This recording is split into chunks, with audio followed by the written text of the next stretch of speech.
Hello, this is Ron Stallworth calling. Who am I speaking with? This is David Duke. Grand Wizard of the Ku Klux Klan. That David Duke? God. Last time I checked. What can I do you for? Well, since you asked, I hate blacks. I hate Jews, Mexicans and Irish, Italians and Chinese. But my mouth to God's ears, I really hate those black rats. And anyone else, really, that doesn't have pure white Aryan blood running through their veins. I'm happy to be talking to a true white American. God bless white America. Spike, when we watch movies about racism, it's usually dark. Do you think humor or telling a story in a humorous way can get audience to be more related to the subject than telling it dramatically? Some of my favorite filmmakers, Kubrick, Billy Wilder, Sidney Lumet, had done films with very serious subject matters that had humor in them. Lumet, Network, Kubrick, Strangelove, Billy Wilder, Ace in the Hole, Kazan, On the Waterfront.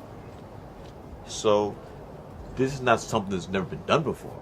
And I just felt that humor, to inject humor within this very serious subject matter would be a good way to tell the story.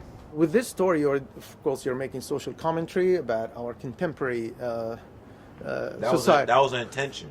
That was the intention. Yes. From the very beginning, my co-writer, Kevin Wilmot, when we got the call from Jordan Peele to do this, we knew we wanted to have audiences thinking about present day as they watch this film that takes place in the early 70s. You also implicate the liberals, the Hollywood. When you show the movies, The Birth of a Nation and Gone with the Wind, they have contributed to the establishments of those Ku Klux, right? Well, if you look at the history of cinema, which is a little over 100 years, the history of television, in many cases, those two mediums have dehumanized people, not only African Americans. Look at the Westerns. Look at the films of John Wayne with John Ford. The damage they did to Native Americans, and they try to fix it with the searches, but the damage been done before. Look how women been treated. Gay people. So there's many examples of how groups of people have been dehumanized within cinema and television. So do you also blame Hollywood for the flourishing of these Yes, because racist this is a very powerful medium. We have a scene where Kwame Ture is talking about growing up and seeing Tarzan films. He rooted for Tarzan. You wanted Tarzan to beat his ancestors.